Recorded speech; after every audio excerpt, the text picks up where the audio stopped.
ಓಂ ಜಯ ಜಯ ಜಹ್ಯಜಾಮಜಿತ ದೋಷಗೃಹೀತ ಗುಣಾಂ ತ್ವಮಸಿ ಯದಾತ್ಮನಾ ಸಮವರುದ್ಧ ಸಮಸ್ತ ಭಗಃ ಅಜ ಜಗದೋತ್ಕಸಾಮಖಿಲಶಕ್ತ್ಯವಬೋಧಕತೆ ಕ್ವಚಿದಜಯಾ ಆತ್ಮನಾ ಅನುಚರತೋನುಚರೇನ್ನಿಗಮಃ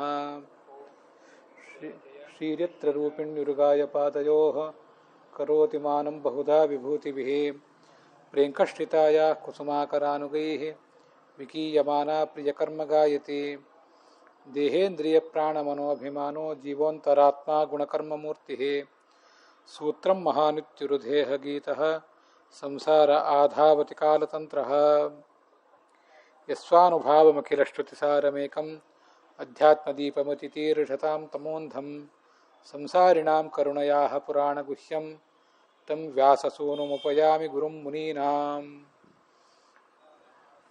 ಶ್ರೀ ಗುರುಭ್ಯೋ ನಮಃ. ಕ್ರೋಧಿ ಸಂವತ್ಸರದ ಭಾದ್ರಪದ ಮಾಸದ ಶುಕ್ಲ ಪಕ್ಷದ ತ್ರಯೋದಶಿ ದಿನ ಇವತ್ತು. ನಾವು ನಡೆಸ್ತಾ ಇರುವಂಥ ಭಾಗವತ ಪ್ರೋಷ್ಠಪದಿ ಕಾರ್ಯಕ್ರಮದಲ್ಲಿ 1ನೇ ಸ್ಕಂದದ 5ನೇ ಅಧ್ಯಾಯದ 36 ಶ್ಲೋಕಗಳವರೆಗೆ ಕಥೆಯನ್ನು ನೋಡಿದ್ದೀವಿ. ಆ ಕಥೆಯ ನೋಟದ ಬಳಿಕ ಕೆಲವು ವಿಶೇಷ ಅಂಶಗಳು, ಶ್ಲೋಕದಲ್ಲಿ ಬರುವಂಥ ವಿಶೇಷ ಅಂಶಗಳನ್ನು ಕೂಡ ನೋಡ್ತಾ ಇದ್ದೀವಿ. ಅದಕ್ಕೆ ಪೂರ್ವಭಾವಿಯಾಗಿ ನಿನ್ನೆ 10ನೇ ಸ್ಕಂದದಲ್ಲಿ ಬಂದಂಥ ಕೆಲವು ಮಾತುಗಳನ್ನು, ಕೆಲವು ಶ್ಲೋಕಗಳನ್ನು ನೋಡಿದ್ದೀವಿ. ಇವತ್ತು ಕೂಡ ನಾವು ನೋಡಿದ್ದು 10ನೇ ಸ್ಕಂದದಲ್ಲಿ ಬಂದಂಥ ಒಂದು ಪದ್ಯ. ನಾಳೆ 11ನೇ ಸ್ಕಂದ, ಹಾಗೆ ನಾಡ್ದು 12ನೇ ಸ್ಕಂದದ ಪರಮಾತ್ಮನ ವರ್ಣನಾಪರವಾದ ಶ್ಲೋಕದ ಶ್ರವಣದೊಂದಿಗೆ ಕಾರ್ಯಕ್ರಮ ಮುಕ್ತಾಯ ಕಾಣುತ್ತದೆ. ಜಯ ಜಯ ಜಹ್ಯಜಾಮಜಿತ ಅಂತ ಭಾಗವತದಲ್ಲಿ 10ನೇ ಸ್ಕಂದದಲ್ಲಿ ಶ್ರುತಿಗೀತ ಅಂತ ಒಂದು ವೇದದಲ್ಲಿ ಬಂದಿರುವಂಥ ಕೆಲವು ಭಾಗಗಳು, ಅವುಗಳನ್ನು ಅನುವಾದಿಸ್ತಾ ಇರುವಂಥ ಭಾಗವತದ ಕೆಲವು ಶ್ಲೋಕಗಳು. ಈಗ ನಾನು ಓದಿದ್ದು ಆ ಭಾಗವತದ ಆ ಶ್ಲೋಕ, ವೇದದ ಅನುವಾದವನ್ನು ಮಾಡ್ತಿರುವಂಥ ಶ್ಲೋಕ ಅದು. ಅದಕ್ಕೆ ಏನು ಹಿನ್ನೆಲೆ ಅಂತನ್ನುವುದನ್ನು ಮೊದಲು ಒಂದು ಬಾರಿ ನಾವು ನೋಡಬೇಕು. ಪರಮಾತ್ಮನ ಪತ್ನಿಯಾದ ಲಕ್ಷ್ಮೀದೇವಿಗೆ ಶ್ರೀ ಭೂ ದುರ್ಗಾ ಅಂತ 3 ರೂಪಗಳು. ಅವಳು ಆ ಭಗವಂತನ ಶಕ್ತಿ ಅಂತ ಅನಿಸ್ಕೊಂಡಿದ್ದಾಳೆ. ಯಾಕೆಂದರೆ ಭಗವಂತನಿಗೆ ಅಧೀನಳಾದ್ದರಿಂದ. ಹೀಗೆ ಆ ಶಕ್ತಿ ಅನಿಸ್ಕೊಂಡಿರುವಂಥ ಲಕ್ಷ್ಮೀದೇವಿ ಪ್ರಳಯ ಕಾಲದಲ್ಲಿ ಪರಮಾತ್ಮನ ಜೊತೆಗಿರ್ತಾಳೆ. ಕಳೆದ ದಿವಸ, ಅದರ ಹಿಂದಿನ ದಿವಸ ನಾವು ನೋಡಿದ್ವಿ, 31,104,000 ಕೋಟಿ ವರ್ಷಗಳ ಕಾಲ ಸೃಷ್ಟಿಕಾಲ ಇರ್ತದೆ. ಸೃಷ್ಟಿಯೆಲ್ಲ ಮುಕ್ತಾಯ ಕಂಡ ಮೇಲೆ ಅಷ್ಟೇ ಕಾಲದ ಪ್ರಳಯವೂ ಕೂಡ ಇರ್ತದೆ. ಪ್ರತಿನಿತ್ಯವೂ ಕೂಡ 12 ಗಂಟೆಗಳ ಕಾಲ ಹಗಲು ದಿನ, 12 ಗಂಟೆಗಳ ಕಾಲ ರಾತ್ರಿ, ಹೀಗಿರ್ತದೆ ಪ್ರತಿನಿತ್ಯವೂ ಕೂಡ. ಸರಿಸುಮಾರು, ಸ್ವಲ್ಪ ಅದರಲ್ಲಿ ಹೆಚ್ಚು ಕಡಿಮೆ ಆಗಬಹುದು. ಬೆಳಿಗ್ಗೆ 6 ಗಂಟೆಗೆ ಸೂರ್ಯೋದಯ ಆಗ್ತದೆ ಅಂತ ಇಟ್ಕೊಂಡ್ರೆ ಸಾಯಂಕಾಲದ 6 ಗಂಟೆಗೆ ಸೂರ್ಯಾಸ್ತ ಆಗ್ತದೆ. ಮತ್ತೆ ಮಾರನೇ ದಿವಸ 6 ಗಂಟೆಗೆ ಸೂರ್ಯೋದಯ. ಇಷ್ಟು ಕಾರ್ಯಕ್ರಮ. ಹಾಗೆ 31,104,000 ಕೋಟಿ ವರ್ಷಗಳಷ್ಟು ಸೃಷ್ಟಿಕಾಲ.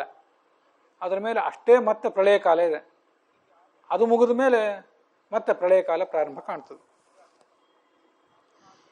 ಬೆಳಿಗ್ಗೆ 6 ಗಂಟೆಗೆ ಸೂರ್ಯೋದಯ ಆಗ್ತದಲ್ಲ, ನಾವು ಸೂರ್ಯೋದಯ ಆಗುವುದನ್ನ ತನಕ ಕಾಯ್ದು ಆಮೇಲೆ ಹೇಳ್ಬಾರ್ದು ಯಾವತ್ತು. ಅದು ಯೋಗ್ಯ ಅಲ್ಲ. ಬ್ರಾಹ್ಮ ಮುಹೂರ್ತದಲ್ಲಿ ಹೇಳ್ಬೇಕು. 6 ಗಂಟೆಗೆ ಸೂರ್ಯೋದಯ ಅಂತ ಇಟ್ಕೊಂಡ್ರೆ ಸುಮಾರು 4:15ಗೆ ಹೇಳ್ಬೇಕು. ಇನ್ನೂ ಸ್ವಲ್ಪ ಮುಂಚೆನೇ ಎದ್ದು ಆ ಸೂರ್ಯ ಉದಯಿಸುವುದರೊಳಗೆ ನಮ್ಮ ಸ್ನಾನ ಇತ್ಯಾದಿಗಳಾಗಿರ್ಬೇಕು. ಸೂರ್ಯ ಉದಯ ಆಗುವ ಹೊತ್ತಿಗೆ ಆ ಸೂರ್ಯನಲ್ಲಿ ಇರುವ ಭಗವಂತನನ್ನು ಆರಾಧನೆ ಮಾಡಬೇಕು. ಇದು ನಮ್ಮ ಕರ್ತವ್ಯ. ಹಾಗೆ ನಾವು ಹೇಗೆ ಹೇಳ್ತೀವೋ ಹಾಗೆ ಭಗವಂತನೂ ಕೂಡ ಈ ರಾತ್ರಿ ಅಂತ ಏನಿದೆಯಲ್ಲ, 31,104,000 ಕೋಟಿ ವರ್ಷಗಳ ರಾತ್ರಿ, ಅದೇ ಪ್ರಳಯ. ಅದು ಮುಗಿದ ಬಳಿಕ ಮುಗಿಯುವ ಹೊತ್ತಿಗೆ ಭಗವಂತ ಹೇಳ್ತಾನೆ, ಅದು ಅವನಿಗೊಂದು ರಾತ್ರಿ ಇದ್ದಂತೆ. ಸೃಷ್ಟಿಕಾಲ ಅವನಿಗೆ ಹಗಲಿದ್ದಂತೆ. ಆ ರಾತ್ರಿ ಅವಾಗ ಅವನು ಯಾವಾಗ ಹೇಳ್ತಾನೆ, ಪೂರ್ತಿ ಪ್ರಳಯ ಕಾಲ ಎಲ್ಲ ಮುಗಿದ ಮೇಲೆ ಹೇಳೋದಿಲ್ಲ. ಸುಮಾರು ಸಮಯ ಇನ್ನೂ ಇದ್ದಾಗಲೇ ಅವನು ಹೇಳ್ತಾನೆ. ಆತ ಹೇಳಬೇಕಾದ್ರೆ ಆತನನ್ನು ಲಕ್ಷ್ಮೀದೇವಿ ಸ್ತೋತ್ರ ಮಾಡಿ ಎಬ್ಬಿಸ್ತಾಳೆ. ಎಬ್ಬಿಸಿ, ನೀನು ಇನ್ನು ಹೇಳು, ಎಲ್ಲ ಭಕ್ತರನ್ನು ಕೂಡ ಸಲಹು ಅಂತ ಆತನನ್ನು ಪ್ರಾರ್ಥನೆ ಮಾಡ್ತಾಳೆ. ಅದಕ್ಕೆ ಸಂಬಂಧಪಟ್ಟಂತೆ ಬಂದಿರುವಂಥ ಒಂದು ಶ್ಲೋಕ ಇದು, ಈಗ ನಾವು ನೋಡ್ತಾ ಇರುವಂಥ ಶ್ಲೋಕ. ಅದರ ಅರ್ಥ ಏನು, ಮತ್ತು ಅದಕ್ಕೆ ಸಂಬಂಧಪಟ್ಟಂತಹ ವೇದ ಭಾಗ ಏನು ಅನ್ನೋದನ್ನು ಕೂಡ ಸ್ವಲ್ಪ ಮಟ್ಟಿಗೆ ಗಮನಿಸಬೇಕು. ಜಯ ಜಯ ಜಹಿ ಅಜಾಂ ಅಜಿತ. ಅಜಿತ ಅಂತ ಭಗವಂತನಿಗೆ ಹೆಸರು. ಎಂದೂ ಯಾರಿಗೂ ಮಣಿಯದವನು, ಸೋಲದವನು ಭಗವಂತ. ಅಂಥವನು ನೀನೀಗ ಗೆಲ್ಲಬೇಕು, ನಿನಗೆ ಜಯ ಆಗಲಿ. ಶತ್ರುಗಳನ್ನು ಗೆಲ್ಲಬೇಕು ಅಂತಲ್ಲ, ನೀನು ಶ್ರೇಷ್ಠ ಅಂತ ಅಷ್ಟೇ ಅರ್ಥ. ಅದಕ್ಕೆ ಈ ಜೀವರಲ್ಲಿ ಒಳಗೆ ಜ್ಞಾನ, ಆನಂದದ ಖಜಾನೆ ಇದ್ದೇ ಇದೆ. ಆದರೆ ಆ ಎಲ್ಲ ಗುಣಗಳು ಈಗ ನಮಗೆ ವ್ಯಕ್ತ ಆಗಿಲ್ಲ. ಸಂಸಾರದ ಅವಸ್ಥೆಯಲ್ಲಿ ನಾವಿದ್ದಾಗ ನಮಗಿನ್ನೂ ಕೂಡ ಆ ಗುಣಗಳು ಯಾವುದೂ ವ್ಯಕ್ತ ಆಗಿಲ್ಲ. ಅದಕ್ಕೆ ಏನು ಕಾರಣ? ಭಗವಂತ 2 ಪರದೆಗಳನ್ನು ಹಾಕಿದ್ದಾನೆ. ನಾವು ಒಂದು ರಂಗಮಂದಿರ ಅಂತ ನಮ್ಮ ಕಣ್ಣೆದುರಿಗೆ ಕಲ್ಪನೆ ಮಾಡಿಕೊಂಡ್ರೆ, ಒಂದು ಎತ್ತರದ ಸ್ಥಳದಲ್ಲಿ ರಂಗಮಂದಿರ ಇರ್ತದೆ. ಅಲ್ಲಿ ಕಲಾವಿದರು ತಮ್ಮ ಪ್ರದರ್ಶನ ಮಾಡ್ತಿರ್ತಾರೆ. ಆ ರಂಗಮಂದಿರಕ್ಕೊಂದು ಪರದೆ ಇರ್ತದೆ. ನಮಗಲ್ಲೇನು ಪರದೆ ಇರೋದಿಲ್ಲ. ನಮಗೊಂದು ಪ್ರತ್ಯೇಕ ಪರದೆ, ರಂಗಮಂದಿರಕ್ಕೊಂದು ಪ್ರತ್ಯೇಕ ಪರದೆ ಅಂತ ಅಲ್ಲೇನು ಇರೋದಿಲ್ಲ. ಆದರೂ ಇದ್ರೆ ಹೇಗೆ, ದೊಡ್ಡ ವಿಶಾಲವಾದ ಸಭಾಂಗಣದಲ್ಲಿ ಶ್ರೋತೃಗಳಾದ ನಮಗೆ, ವೀಕ್ಷಕರಾದಂಥ ನಮಗೊಂದು ಪರದೆ, ರಂಗಮಂದಿರದಲ್ಲಿ ಆ ಕಲಾವಿದರನ್ನು ಮುಚ್ಚಿರುವಂಥ ಇನ್ನೊಂದು ಪರದೆ. ಎರಡನ್ನು ನಾವು ಹೀಗೆ ಕಲ್ಪನೆಗೆ ತಂದುಕೊಂಡ್ರೆ, ನಮಗೆ ಅಲ್ಲಿ ನಡೆಯುವ ಆ ಪ್ರದರ್ಶನ ಕಾಣಬೇಕಾದ್ರೆ ನಮ್ಮ ಮುಂದಿರುವಂಥ ಪರದೆಯೂ ತೊಲಗಬೇಕು. ಹಾಗೆ ಆ ರಂಗಮಂದಿರಕ್ಕೆ ಇರುವಂಥ ಯವನಿಕ ಪರದೆ ಅದು ಕೂಡ ತೊಲಗಬೇಕು. ಎರಡೂ ಹೋದಾಗಲೇ ಕಾಣಿಸೋದು. ನಮ್ಮ ಮುಂದಿರುವಂಥ ಪರದೆ ಅಥವಾ ನಮ್ಮ ಕಣ್ಣೆದುರಿಗಿರುವಂಥ ಪರದೆ, ನಮ್ಮ ಕಣ್ಣು ತೆರಿಬೇಕು. ಅಲ್ಲೇ ಪ್ರದರ್ಶನ ನಡೆದಿದೆ, ನಮ್ಮ ಕಣ್ಣೇ ಮುಚ್ಚಿದ್ರೆ ಅಥವಾ ಕಣ್ಣಿಗೆ ಪೊರೆ ಬಂದಿದ್ರೆ ಕಾಣಿಸೋದೇ ಇಲ್ಲ. ಅದು ನಮ್ಗೆ ಗೊತ್ತಿದೆ. ಹಾಗೆ ನಮ್ಮ ಕಣ್ಣು ತೆರೆದಿರಬೇಕು. ನಮ್ಮ ಕಣ್ಣು ತೆರೆದಿದ್ರು ಕೂಡ ಇನ್ನೂ ಅಲ್ಲಿ ಆ ಯವನಿಕ ಅಲ್ಲಿ ಪರದೆನೇ ತೆಗೆದಿಲ್ಲದೆ ಹೋದರೆ ಎರಡೂ ಪರದೆಯೂ ತೆರೆದಿರಬೇಕು. ಆವಾಗ ಮಾತ್ರ ಅಲ್ಲಿ ಏನು ನಡೆದಿದೆ ಅಂತ ಕಾಣಿಸೋದು.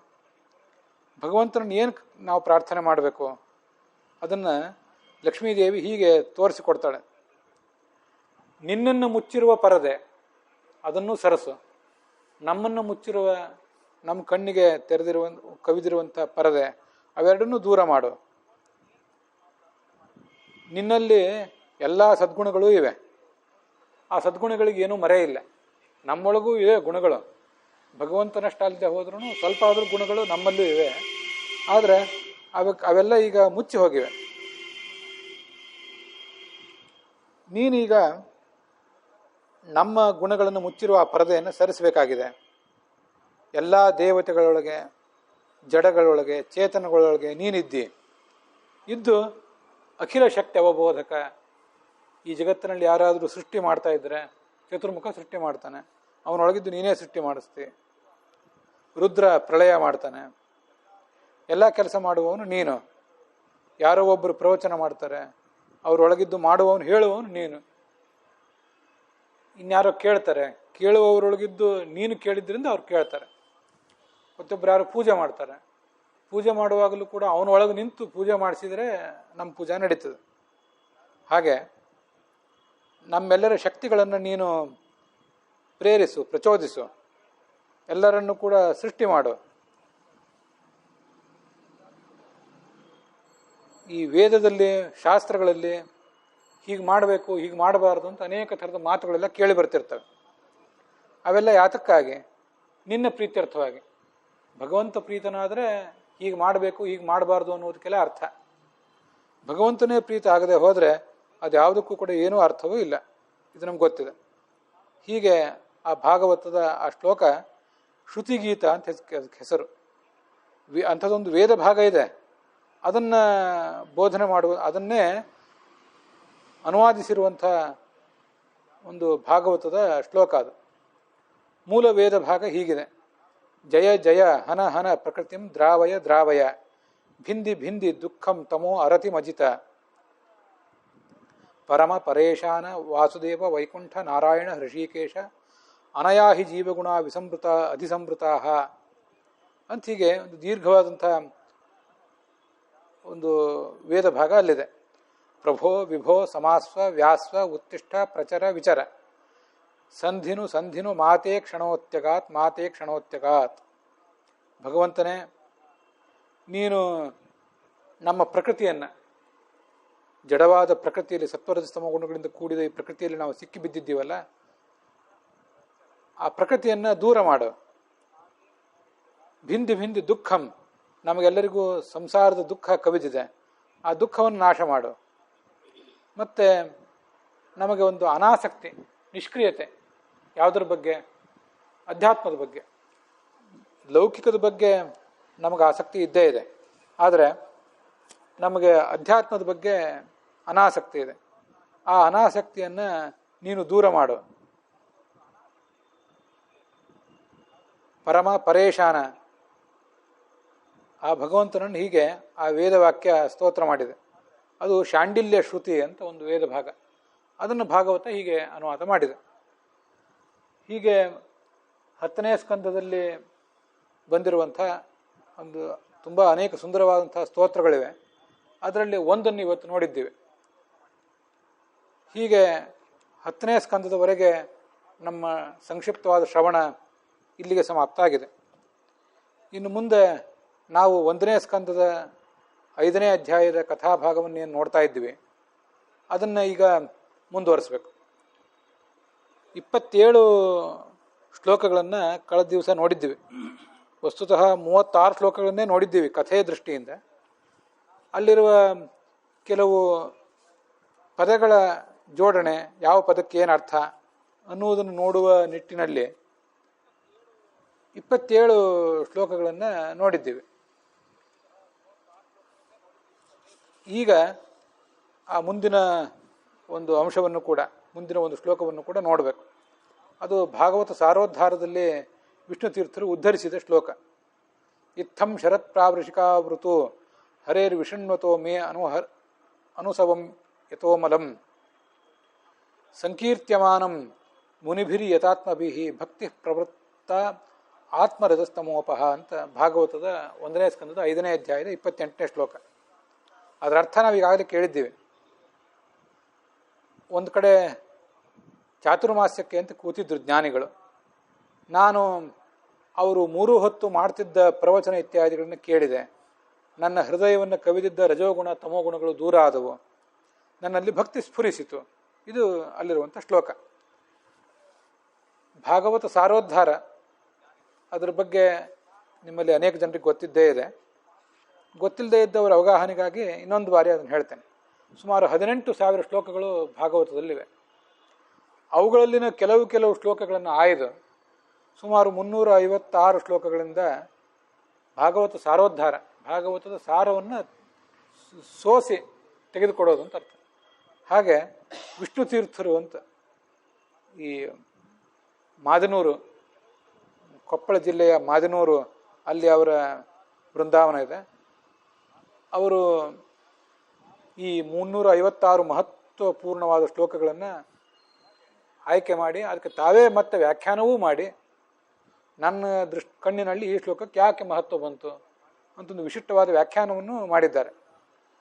ನಾವು ಭಾಗವತಕ್ಕೆ ಈಗಾಗಲೇ ಅದ್ವೈತ ಸಂಪ್ರದಾಯದ ಶ್ರೀಧರಿಯ, ವಿಶಿಷ್ಟಾದ್ವೈತ ಸಂಪ್ರದಾಯದ ವೀರರಾಘವೀಯ, ರಾಧಾಕೃಷ್ಣೀಯ, ಹಾಗೆ ಮಾಧ್ವ ಸಂಪ್ರದಾಯದ ವಿಜಯಧ್ವಜೀಯ, ಯಾದವಾರ್ಯರ ವ್ಯಾಖ್ಯಾನ ನೋಡುವುದಲ್ಲದೆ ಈ ವಿಷ್ಣು ತೀರ್ಥರ ವ್ಯಾಖ್ಯಾನವನ್ನು ಕೂಡ ನೋಡ್ತಾ ಬಂದಿದ್ದೇವೆ. ಹಾಗೆ 130 7ನೇ ಶ್ಲೋಕ ಇದು ಭಾಗವತ ಸಾರೋದ್ಧಾರ ಪುಸ್ತಕದಲ್ಲಿ. ಅದರ ಬಗ್ಗೆನೂ ಕೂಡ ಈಗ ಒಂದಿಷ್ಟು ನಾವು ನೋಡಬೇಕು.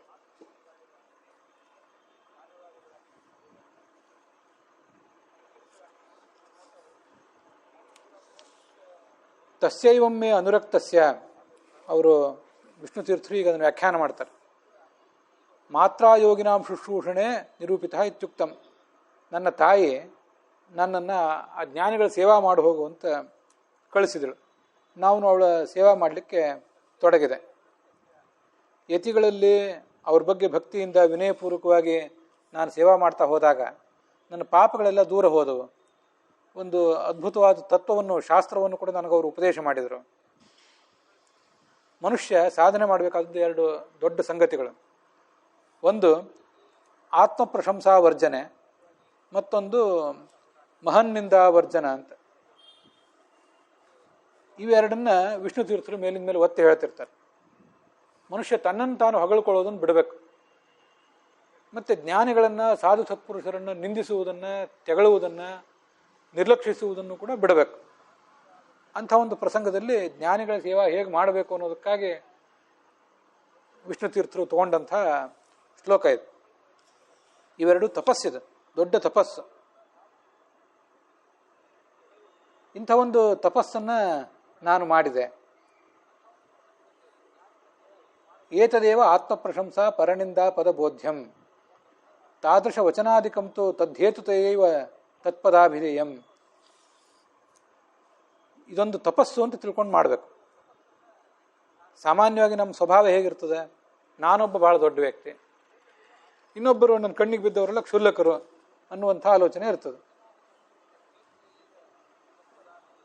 ಅಂಥ ನಮ್ಮ ಮನಸ್ಸಿಗಿರುವಂಥ ಆ ಒಂದು ದುರಹಂಕಾರವನ್ನು ಸದೆ ಬಡಿಬೇಕು, ಅಹಂಕಾರವನ್ನು ದಮನಿಸಬೇಕು.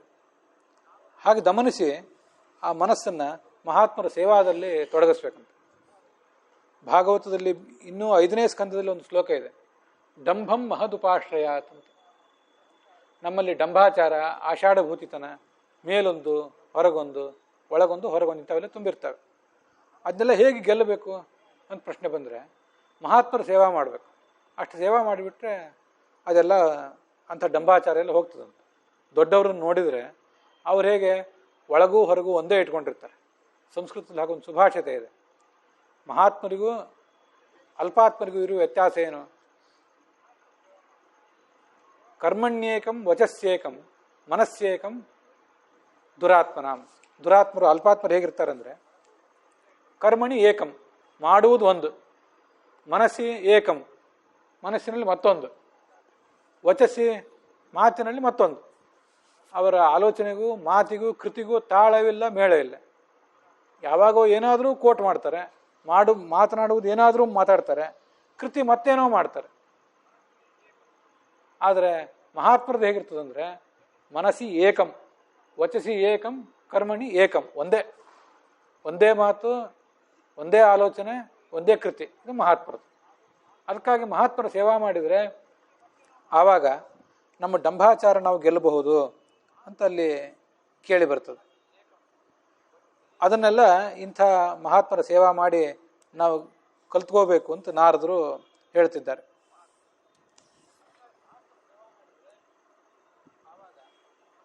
ತನ್ನಿಗ್ರಹಸ್ಯ ಮಾನಸ ತಪೋರೂಪತ್ವಾತ್ ತತ್ರ ಉಭಯತ್ರಾಪಿ ಮನೋ ಯಥಾ ಗಚ್ಚೆ ನ ತಥಾ ಕಾರ್ಯಮೇವ.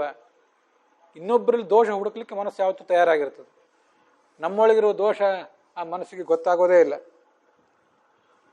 ಮಹಾಭಾರತದಲ್ಲಿ ಅಶ್ವತ್ಥಾಮ ಹೇಳುವಂತೆ ಮಾತೊಂದಿದೆ, ಸರ್ವೋಪಿ ಮನ್ಯತೆ ಲೋಕಃ ಆತ್ಮಾನಂ ಬುದ್ಧಿಮತ್ತರಂ. ಜಗತ್ತಿನಲ್ಲಿ ಪ್ರತಿಯೊಬ್ಬರೂ ಕೂಡ ನಾನೊಬ್ಬ ಬಹಳ ಬುದ್ಧಿವಂತ ಅಂತ ತಿಳ್ಕೊಂಡಿರ್ತಾನೆ. ಸರ್ವ ಆತ್ಮಾನಂ ಪ್ರಶಂಸತೆ. ನಮ್ಮನ್ನು ಹೊಗಳ್ಕೊಳ್ಳಿಕ್ಕೆ ನಾವೆಲ್ಲರೂ ತಯಾರೇ. ಇನ್ನೊಬ್ಬರಲ್ಲಿ ಸದ್ಗುಣ ಅದನ್ನು ಗಮನಿಸಿ ಪ್ರಶಂಸೆ ಮಾಡಲಿಕ್ಕೆ, ಎತ್ತಿ ಹಿಡಿಲಿಕ್ಕೆ ನಾವು ಮನಸ್ಸು ಬರೋದಿಲ್ಲ. ಸರ್ವ ಆತ್ಮಾನಂ ಪ್ರಶಂಸತೆ. ಪಿಂಡೇ ಪಿಂಡೇ ಯಾ ಬುದ್ಧಿರ್ಭವತಿ ಶೋಭನ ತುಷ್ಯಂತಿ ಚ ಪೃಥಕ್ ಸರ್ವೇ ಪ್ರಜ್ಞೆಯಾತೆ ಸ್ವಯಾಸ್ವಯ. ನನ್ನ ಬುದ್ಧಿ, ನನ್ನ ಆಲೋಚನೆ, ನನ್ನ ಕೃತಿಯ ಬಗ್ಗೆ ನನಗೊಂದು ಹೆಮ್ಮೆ. ನಿಮ್ಮ ಆಲೋಚನೆ, ನಿಮ್ಮ ಕೃತಿ, ನಿಮ್ಮ ಬುದ್ಧಿ ಬಗ್ಗೆ ನಿಮಗೆ ಹೆಮ್ಮೆ. ಅವರಿಗೂ ಹಾಗೆ, ಇವರಿಗೂ ಹಾಗೆ, ಎಲ್ಲರದು ಈ ಥರ ಸ್ವಭಾವ ಇದೆ. ನಿಂದಂತಿ ಚ ಪರಾಂ ಬುದ್ಧಿಂ ಸ್ವಾಂ ಪ್ರಶಂಸಂತಿ ಚ ಅಸಕೃತ್. ಇನ್ನೊಬ್ಬರನ್ನು ಬೈತಾ ಇರ್ತಾರೆ. ಇನ್ನೊಬ್ಬರ ಆಲೋಚನೆಗಳು ಯಾವತ್ತೂ ನಮಗೆ ಸರಿ ಕಾಣಿಸೋದಿಲ್ಲ. ಯಾವಾಗಲೂ ಬೈಯಲ್ಲ. ಯಾಕೆಂದರೆ ಬೈದರೆ ಅವರೇನಾರು ನಮ್ಮನ್ನು ತಿರುಗಿ ಬೈದಾರು ಅಂತ ಮರ್ಯಾದೆಗೆ ಹೆದರಿ ಸುಮ್ಮನೆ ಇರ್ತೇವೆ. ವಸ್ತುತಃ ಇನ್ನೊಬ್ಬರ ದೋಷಗಳನ್ನು ಹುಡುಕುವುದರಲ್ಲೇ ನಮ್ಮ ಪ್ರವೃತ್ತಿ ಯಾವತ್ತೂ ಇರ್ತದೆ. ಸ್ವಾಂ ಪ್ರಶಂಸಂತಿ ಚ ಅಸಕೃತ. ನಮ್ಮನ್ನು ಮಾತ್ರ ಯಾವತ್ತೂ ಹೊಗಳ್ಕೋತಾ ಇರ್ತಾರೆ. ಇದು ಮನುಷ್ಯನ ಬುದ್ಧಿ. ಹಾಗಾಗದೇ ಇರಲಿ, ನಮ್ಮ ಮನಸ್ಸನ್ನು ಸೆಳೆದು ಸರಿಯಾಗಿ ಇಟ್ಕೋಬೇಕು. ಅದಕ್ಕಾಗಿ ಮಹಾತ್ಮನ ಸೇವಾ ಮಾಡಬೇಕು. ಸಂಘ ಸರ್ವಾತ್ಮನಾತ್ಯಾಜ್ಯ ಸಚೇ ತ್ಯಕ್ತು ನ ಶಕ್ಯತೆ ಸದ್ಭಿಸ್ಸಹ ಸಕರ್ತವ್ಯ ಸತಾಂ ಸಂಗೋಹಿ ಭೇಷಜಂ ಅಂತ ಮಹಾಭಾರತದಲ್ಲೇ ಬರುವಂಥ ಮತ್ತೊಂದು ಮಾತು. ಸಂಘ ಸರ್ವಾತ್ಮನ ತ್ಯಾಜ್ಯ, ಸಾಧ್ಯವಾದಷ್ಟು ಸಂಘದಿಂದ ದೂರ ಇರಬೇಕು. ಈ ನಾವು ಇತ್ತೀಚೆಗೆ ಸಾಂಕ್ರಾಮಿಕ ರೋಗಗಳ ಒಂದು ಪಿಡುಗನ್ನು ಅನುಭವಿಸಿದೆವು. ಆವಾಗ ಸಂಘದಿಂದ ದೂರ ಇರಿ, ಸೋಷಿಯಲ್ ಡಿಸ್ಟೆನ್ಸ್ ಮೇಂಟೈನ್ ಮಾಡಿರಿ ಅಂತ ಹೇಳ್ತಾ ಬಂದರು ಎಲ್ಲರೂ. ಎಲ್ಲಿ ವ್ಯಕ್ತಿಗಳ ಸಂಘಕ್ಕೆ ನಾವು ನಮ್ಮನ್ನು ಒಡ್ಡಿಕೋತೀವೋ ಆವಾಗ ಆ ಇನ್ಫೆಕ್ಷನ್ ನಮಗೆ ತ್ವರಿತವಾಗಿ ಹರಡ್ತದೆ. ದೇಹಕ್ಕೆ ಸಂಬಂಧಪಟ್ಟಂಥ ಇನ್ಫೆಕ್ಷನ್ ಬಗ್ಗೆ ಸರ್ಕಾರ ಬಹಳ ಎಚ್ಚರಿಕೆಯನ್ನು ಕೊಟ್ಟಿತ್ತು. ನಾವು ಯಥಾಶಕ್ತಿ ಅದನ್ನು ಪಾಲಿಸಿದೆವು ಕೂಡ. ಆದರೆ ನಮ್ಮ ಮನಸ್ಸಿಗೆ ಒಂದು ಪ್ರಬಲವಾದಂಥ ಇನ್ಫೆಕ್ಷನ್ ಯಾವತ್ತೂ ಕೂಡ ಸಂಘದಿಂದ ಹರಡ್ತಿರ್ತದೆ. ಸಜ್ಜನರ ಸಂಘ ಅದು ಹೆಜ್ಜೆಯನ್ನು ಸವಿದಂತೆ, ದುರ್ಜನರ ಸಂಘ ಬಚ್ಚಲ ರೊಜ್ಜನಂತೆ. ಸಮಾಜದಲ್ಲಿ ಯಾವತ್ತೂ ಕೂಡ ಇಂಥ ಜನರೇ ಅಧ್ಯಾತ್ಮದಲ್ಲಿ ಆಸಕ್ತಿ ಇದ್ದವರು ಸಿಗೋದಿಲ್ಲ. ಲೌಕಿಕ ವ್ಯವಹಾರದಲ್ಲಿ ಆಸಕ್ತಿ ಇದ್ದವರು ದುಷ್ಟರು, ಮೂರ್ಖರು, ಅಥವಾ ದುಷ್ಟರು ಮೂರ್ಖರಲ್ಲದೆ ಇದ್ದರೂ ತಮ್ಮ ಪಾಡಿಗೆ ತಾವು ಲೌಕಿಕದಲ್ಲೇ ಮುಳುಗಿ ಹೇಳುವವರೇ ಸಿಗ್ತಿರ್ತಾರೆ. ಅಂಥವ್ರು ಸಂಪರ್ಕ ಮಾಡಿದರೆ ನಮಗೆ ಆ ಇನ್ಫೆಕ್ಷನ್ನೇ ಹೆಚ್ಚಾಗ್ತಾ ಹೋಗ್ತದೆ. ಅಂಥ ಆಲೋಚನೆಗಳು, ಸದಾಲೋಚನೆಗಳು, ಸತ್ಪ್ರವೃತ್ತಿಗಳು ನಮ್ಮಲ್ಲಿ ಬರೋದೇ ಇಲ್ಲ. ಅದಕ್ಕಾಗಿ ಸಂಘ ಸರ್ವಾತ್ಮನ ತ್ಯಾಜ್ಯ, ಸಹವಾಸವನ್ನೇ ಬಿಟ್ಟು ದೂರ ಇರಬೇಕು. ವಿವಿಕ್ತ ದೇಶ ಸೇವಿತ್ವ ಅರತಿರ್ಜನ ಸಂಸದಿ, ಏಕಾಂತದಲ್ಲಿ ಇರೋ ಪ್ರಯತ್ನ ಮಾಡಬೇಕು. ಅದೊಂದೇಳೆ ಆಗದೆ ಹೋದರೆ ಸದ್ಭಿಸ್ಸಹ ಸಕರ್ತವ್ಯ, ಸಜ್ಜನರ ಜೊತೆ ಸಂಘ ಮಾಡಬೇಕು. ಸತಾಂ ಸಂಗೋಹಿ ಭೇಷಜಂ, ಸಜ್ಜನರ ಸಂಘ ಅಂತ ಅನ್ನೋದು ಔಷಧ ಇದ್ದಂತೆ, ಅದೇ ಹೆಜ್ಜೆನೇ ಇದ್ದಂತೆ ಅಂತ ಸರ್ವಜ್ಞರು ವರ್ಣನೆ ಮಾಡಿರೋದು. ಹೀಗೆ ಈ 28ನೇ ಶ್ಲೋಕ ಇದು ಆ ಸಜ್ಜನರ ಸಹವಾಸದ ಒಂದು ಮಹತ್ವವನ್ನು ವರ್ಣನೆ ಮಾಡ್ತದೆ. ಈ ಥರ ನಾರದರು ಹೇಗಾದರು, ಅದಕ್ಕಿಂತ ಮೊದಲೊಬ್ಬರು ಗಂಧರ್ವರಾಗಿದ್ದರು. ಆವಾಗ ತಮ್ಮ ಸಂಗೀತ ವಿದ್ಯೆ, ನೈಪುಣ್ಯ ಅದನ್ನೆಲ್ಲ ದುರುಪಯೋಗ ಮಾಡಿಕೊಂಡು ಯಾರೋ ದಾಸಿಯ ಮಗಾಗಿ ಹುಟ್ಟಿದ್ರು. ಅದಾದ ಮುಂದೆ ಮತ್ತೆ ಮಹಾತ್ಮರ ಸೇವಾ ಮಾಡಿ ದೊಡ್ಡವರಾದರು, ಮತ್ತೆ ನಾರದರಾದರು, ಭಗವಂತನಿಗೆ ಬಹಳ ಪ್ರಿಯರಾದರು. ಇದು ನಾರದರ ಹಾವು ಏಣಿ ಆಟದ ಕಥೆ ಇದು. ಅಲ್ಲಿವರೆಗೆ ನಾವು 28ನೇ ಶ್ಲೋಕದವರೆಗೆ ಅದನ್ನು ನೋಡಿದ್ವಿ. ಮುಂದೆ 29ನೇ ಶ್ಲೋಕ ಮೊದಲಾದ ಶ್ಲೋಕಗಳಲ್ಲಿ ವಿಶೇಷ ವ್ಯಾಖ್ಯಾನದ ಅಂಶಗಳನ್ನು ಗಮನಿಸಬೇಕಾದಂಥದ್ದೇನಿಲ್ಲ. ಆದ್ದರಿಂದ ಅದನ್ನು ನಾನು ಕೂಡ ಈ ಹಿಂದೆ ಹೇಳಿಲ್ಲ. 36 ಶ್ಲೋಕದವರೆಗೆ ನಮ್ಮ ಕಥಾ ಮುಕ್ತಾಯ ಅಂತೂ ಕಂಡಿದೆ. ಮುಂದೆ 36ನೇ ಶ್ಲೋಕದಲ್ಲಿ ಹೀಗೊಂದು 37ನೇ ಶ್ಲೋಕದಲ್ಲಿ ಹೀಗೊಂದು ಭಗವಂತನ ಉತ್ತಮವಾದಂಥ ಸ್ತೋತ್ರ ಇದೆ. ನಮೋ ಭಗವತೆ ತುಭ್ಯಂ ವಾಸುದೇವಾಯ ಧೀಮಹಿ ಪ್ರದ್ಯುಮ್ನಾಯ ಅನಿರುದ್ಧಾಯ ನಮಃ ಸಂಕರ್ಷಣಾಯ ಚ ಅಂತ. ಇದು 37ನೇ ಶ್ಲೋಕ. ಭಗವಂತನನ್ನು 4 ರೂಪಗಳಿಂದ ಅಥವಾ 5 ರೂಪಗಳಿಂದ ಸ್ತೋತ್ರ ಮಾಡ್ತಿರ್ಬೇಕು. ವಾಸುದೇವ, ಸಂಕರ್ಷಣ, ಪ್ರದ್ಯುಮ್ನ, ಅನಿರುದ್ಧ ಅಂತ 4 ರೂಪಗಳು. ಅಥವಾ ನಾರಾಯಣ ಅಂತ ಅದಕ್ಕೊಂದು ರೂಪ ಸೇರಿಸಿದ್ರೆ 5 ರೂಪಗಳಾಗುತ್ತವೆ. ಎಲ್ಲ ಶಾಸ್ತ್ರಗಳಲ್ಲಿಯೂ, ವೇದಗಳಲ್ಲಿಯೂ, ಮಹಾಭಾರತ, ಭಾಗವತ ಎಲ್ಲ ಕಡೆಯೂ ಕೂಡ 4 ರೂಪಗಳಿಂದ ಕೂಡಿದ ಅಥವಾ 5 ರೂಪಗಳಿಂದ ಕೂಡಿದ ಭಗವಂತನ ಸ್ತೋತ್ರವೇ ಎಲ್ಲ ಕಡೆ ಕೇಳಿ ಬರ್ತಿರ್ತದೆ. ಅಂಥ ಒಂದು ವಿಶಿಷ್ಟವಾದ ಸ್ತೋತ್ರ ಇದು. 4 ರೂಪಗಳನ್ನು ಒಟ್ಟಿಗೆ ಹೇಳಿದೆ. ಇಲ್ಲಿ ಈ ಹಿಂದಿನ ಒಂದು ಶ್ಲೋಕದಲ್ಲಿ 32ನೇ ಶ್ಲೋಕದಲ್ಲಿ ಭಗವಂತನ ನಾಮ ಸಂಕೀರ್ತನ ಅನ್ನೋದು ತಾಪತ್ರಯ ಚಿಕಿತ್ಸಿತ, ನಮ್ಮೆಲ್ಲ ತಾಪತ್ರಯಗಳಿಗೂ ಅದೊಂದು ಚಿಕಿತ್ಸೆ, ಔಷಧ ಅಂತ ಬಂದಿತ್ತು. ಈ 4 ರೂಪಗಳ ಉಪಾಸನೆ ಅಂತ ನೆನಪಿಗೆ ಬಂದಾಗ ನನಗೆ ಹರಿವಂಶದ ಮಾತು ನೆನಪಿಗೆ ಬರ್ತದೆ. ಆದ್ಯಂತವಂತಹ ಕವಯಃ ಪುರಾಣ ಸೂಕ್ಷ್ಮ ಬೃಹಂತೋಪ್ಯನುಶಾಸಿತಾರ ಸರ್ವಾನ್ ಜ್ವರಾನ್ ಘ್ರಂತು ಮಮಾನಿರುದ್ಧ ಪ್ರದ್ಯುಮ್ನ ಸಂಕರ್ಷಣ ವಾಸುದೇವಾ. ಭಗವಂತನ ಈ 4 ರೂಪಗಳನ್ನು ನಿತ್ಯ ಧ್ಯಾನ ಮಾಡ್ತೀನಿ, ನನ್ನ ಎಲ್ಲ ಜ್ವರಗಳನ್ನು ಅದು ಪರಿಹಾರ ಮಾಡಲಿ ಅಂತ. 4 ರೂಪಗಳ ಉಪಾಸನೆ ಸುಮ್ಮನೆ ಭಜನೆ ಮಾಡಲಿಕ್ಕೆ ಅಂತ ಅಷ್ಟೇ ಅಲ್ಲ, ನಮ್ಮೆಲ್ಲ ದೈಹಿಕ ಮಾನಸಿಕ ಆಧ್ಯಾತ್ಮಿಕ ಜ್ವರಗಳನ್ನೆಲ್ಲ ಪರಿಹಾರ ಮಾಡ್ತದೆ. ಅದು ತಾಪತ್ರಯಗಳನ್ನು ಪರಿಹಾರ ಮಾಡ್ತದೆ.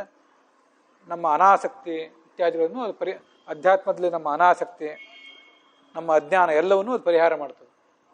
ಆದ್ಯಂತವಂತಹ ಪರಮಾತ್ಮ ರೂಪಗಳಿಗೆ ಅವು ಅನಾದಿ ನಿತ್ಯ ರೂಪಗಳು, ಆದರೂ ಅವತಾರ ಮಾಡ್ತವೆ ಮತ್ತು ಅವತಾರ ಪರಿಸಮಾಪ್ತ ಮಾಡ್ತವೆ.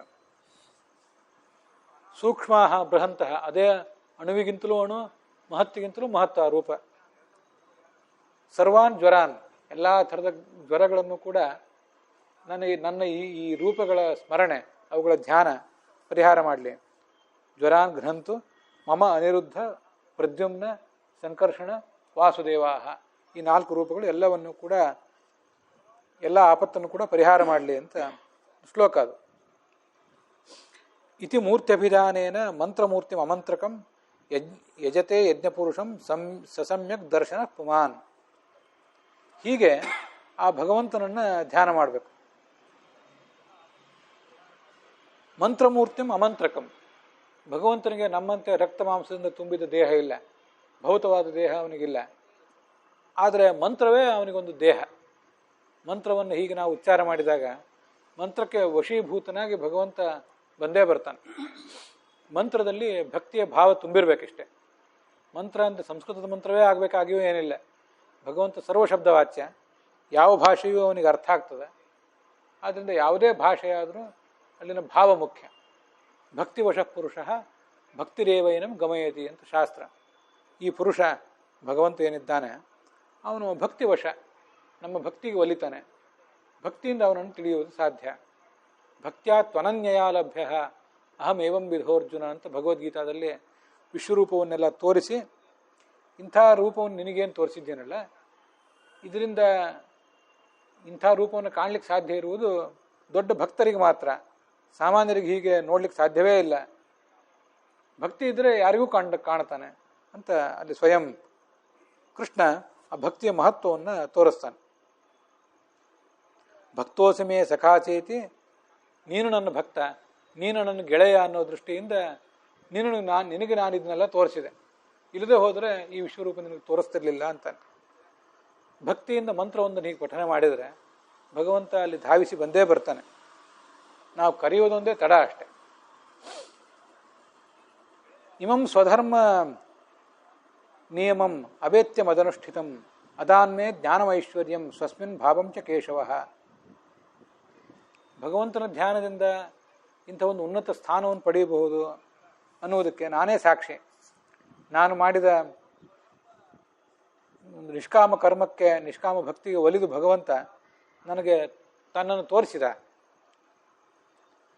ಸ್ವಮಪ್ಯದಭ್ರಷ್ಟುತಂ ವಿಷ್ಣುತಂ ವಿಭೋ ಸಮಾಪ್ಯತೆ ಯೇನ ವಿದಾಂ ಬುಭುತ್ಸಿತಂ ಪ್ರಖ್ಯಾಹಿ ದುಃಖೈ ಮುಹುರರ್ಧಿತಾತ್ಮನಾಂ ಸಂಕ್ಲೇಶ ನಿರ್ವಾಣ ಮುಷಂತಿ ನಾನ್ಯಥ. ನಾರದರು ತಮ್ಮ ಕಥೆಯೆಲ್ಲ ಹೇಳಿದೆ. ವ್ಯಾಸರೇ, ಬಾದರಾಯಣರೇ, ನೀವು ಕೂಡ ಭಗವಂತನ ಅವತಾರರಾದವರು. ಭಕ್ತರ ಜ್ಞಾನ ಲಾಭಕ್ಕಾಗಿ ಭಾಗವತ ಗ್ರಂಥ ರಚನೆ ಮಾಡಿರಿ. ದುಃಖ ಪೀಡಿತರಾದಂತಹ ಸಂಸಾರದ ದುಃಖದಲ್ಲಿ ಬೆಂದು ಹೋಗಿರುವಂಥ ಇವರ ದುಃಖವನ್ನು ಪರಿಹಾರ ಮಾಡಿರಿ. ಅದಕ್ಕೆ ಬೇರೆ ಉಪಾಯ ಇಲ್ಲ. ಭಗವಂತನ ಕುರಿತು ಶ್ರವಣ ಮಾಡುವುದು, ಮನನ ಮಾಡುವುದೇ ಉಪಾಯ ಹೊರತು ಬೇರೆ ಏನೂ ಉಪಾಯ ಅದಕ್ಕಿಲ್ಲ. ಅದನ್ನು ಮಾಡಿರಿ ನೀವು. ತ್ವಮಪಿ, ನೀವೂ ಮಾಡಿರಿ. ಹೇಗೆ ಅಂದರೆ, ಒಬ್ಬ ಅವನು ಮೊಮ್ಮಗ ಹುಡುಗ ಅಜ್ಜನಿಗೋ ಅಪ್ಪನಿಗೋ ಹೀಗೆ ಹೇಳುವಂಥ ಮಾತಿನಂತೆ ಕಾಣಿಸ್ತದೆ. ನಾನು ಶಾಲೆಗೆ ಹೋಗ್ತೇನೆ, ಚೆನ್ನಾಗಿ ಓದ್ತೇನೆ, ದೊಡ್ಡ ಸ್ಥಾನ ನೌಕರಿ ಇತ್ಯಾದಿ ಹಿಡಿತೇನೆ, ಅಜ್ಜ ನೀನೂ ಹಾಗೆ ಮಾಡು ಅಂತ ಹೇಳಿದಂಗಿದೆ ಆ ಶ್ಲೋಕ. ವೇದವ್ಯಾಸರಿಗೆ ಈ ನಾರದರು ನೀವು ನನ್ನಂತೆ ನೀವು ಸ್ತೋತ್ರ ಮಾಡಿರಿ ಅನ್ನೋದಕ್ಕೇನು ಅರ್ಥ ಇದೆ? ನೀವು ತ್ವಮಪಿ, ನೀನು ಕೂಡ ಅಂದ್ರೇನು ಅಂದರೆ ನನ್ನಂತೆ ದೊಡ್ಡ ಸ್ಥಾನ ಹಿಡಿಯೋದಕ್ಕಾಗಿ, ದುಃಖ ಪರಿಹಾರ ಮಾಡ್ಕೊಳ್ಳೋದಕ್ಕಾಗಿ, ಬಿದ್ದವರು ಏಳುವುದಕ್ಕಾಗಿ ಭಗವಂತನ ಸ್ತೋತ್ರ ಮಾಡಿರಿ ಅಂತಲ್ಲ. ಬಿದ್ದವರನ್ನ ಏಳಿಸ್ಲಿಕ್ಕಾಗಿ ಸ್ತೋತ್ರ ನೀವು ಈ ಭಾಗವತ ಗ್ರಂಥ ರಚನೆ ಮಾಡಿರಿ. ತ್ವಮಪಿ, ಆಚಾರ್ಯರು ಹೇಳ್ತಾರೆ, ತ್ವಮ್ ಈಶ್ವರೋಪಿ, ನೀನು ಈಶ್ವರ, ನಿನಗೇನೂ ಆಗಬೇಕಾದ್ದಿಲ್ಲ. ಆದರೂ ಕೂಡ ನನಗೇನೂ ಬೇಕಾಗಿಲ್ಲ ಅಂತ ಸುಮ್ಮನೆ ಕೂಡಬೇಡ, ಬಿದ್ದವರನ್ನು ಏಳಿಸು ಬಾ. ನಾವೆಲ್ಲ ಬಿದ್ದವರು, ನಿನ್ನ ಭಕ್ತಿಯಿಂದ ಎದ್ದವರು. ನೀನು ನಮ್ಮನ್ನು ಎಬ್ಬಿಸ್ಲಿಕ್ಕಾಗಿ ಕೃಷ್ಣ, ವ್ಯಾಸ ಮೊದಲಾದ ಅವತಾರಗಳನ್ನು ಮಾಡಿದ್ದೆ. ಹಾಗೆ ಸರ್ವಜ್ಞನಾದ ಈಶ್ವರನಾದಂಥ ನೀನು ವ್ಯಾಪ್ತನಾದವನು, ಎಲ್ಲ ದೇಶದಲ್ಲೂ ಎಲ್ಲ ಕಾಲದಲ್ಲೂ ವ್ಯಾಪ್ತನಾದವನು, ಸರ್ವಜ್ಞನಾದವನು. ಅಂಥವನು ನೀನು ಯಾವ್ಯಾವ ದೇಶದಲ್ಲಿ ಯಾವ್ಯಾವ ಕಾಲದಲ್ಲಿ ಯಾರ್ಯಾರಿಗೆ ಏನೇನು ಆಪತ್ತು ಬಂದಿದೆ ಅಂತ ಅನ್ನೋದನ್ನು ನಿನಗಿಂತ ಹೆಚ್ಚು ಯಾರು ಬಲ್ಲವರು? ನೀನು ಇಲ್ಲಿ ಬಂದು ಎಲ್ಲರನ್ನು ಕೂಡ ಎಬ್ಬಿಸಬೇಕು, ಸಜ್ಜನರನ್ನು ಉದ್ಧರಿಸಬೇಕು ಅಂತ ಹೀಗೆ ಕೇಳ್ಕೊಳ್ತಾರೆ. ಭಾಗವತ ಗ್ರಂಥವನ್ನು ರಚನೆ ಮಾಡಬೇಕು. ಅಲ್ಲಿಗೆ ಈ 1ನೇ ಅಧ್ಯಾಯದ 1ನೇ ಸ್ಕಂದದ 5ನೇ ಅಧ್ಯಾಯದ 40ನೇ ಶ್ಲೋಕ ಸಮಾಪ್ತ ಆಗಿದೆ. ಆದರೆ ಅಲ್ಲಿ ಬಂದಿರುವಂಥ ಇನ್ನೂ ಕೆಲವು ಅಂಶಗಳನ್ನು ನೋಡುವುದಿದೆ. ವಾಸುದೇವ, ಪ್ರದ್ಯುಮ್ನ, ಅನಿರುದ್ಧ, ಸಂಕರ್ಷಣ ಮೊದಲಾದ ಶಬ್ದಗಳ ಅರ್ಥ ವಿಜಯಧ್ವರಿ ಸ್ವಾಮಿಗಳನ್ನು ವರ್ಣನೆ ಮಾಡಿದ್ದಾರೆ. ಅದನ್ನು ನೋಡಬೇಕಾಗಿದೆ. ತ್ವಮ್ ಅಂದರೆ ಬರೇ ನೀನು ಅಂತ ಅರ್ಥ ಅಲ್ಲ. ತ್ವಮ್ ಅಂದರೆ ಈಶ್ವರ ಸರ್ವಜ್ಞ ವ್ಯಾಪ್ತ ಅಂತ ಅರ್ಥ. ಅದಕ್ಕೆ ಬೇಕಾಗಿರುವಂಥ ಉಲ್ಲೇಖಗಳನ್ನು ನಾಳೆ ದಿವಸ ನೋಡಬೇಕಾಗಿದೆ. ಅಲ್ಲಿಗೆ ಇವತ್ತಿನ ಈ ಭಾಗ ಸಮಾಪ್ತವಾಗಿದೆ.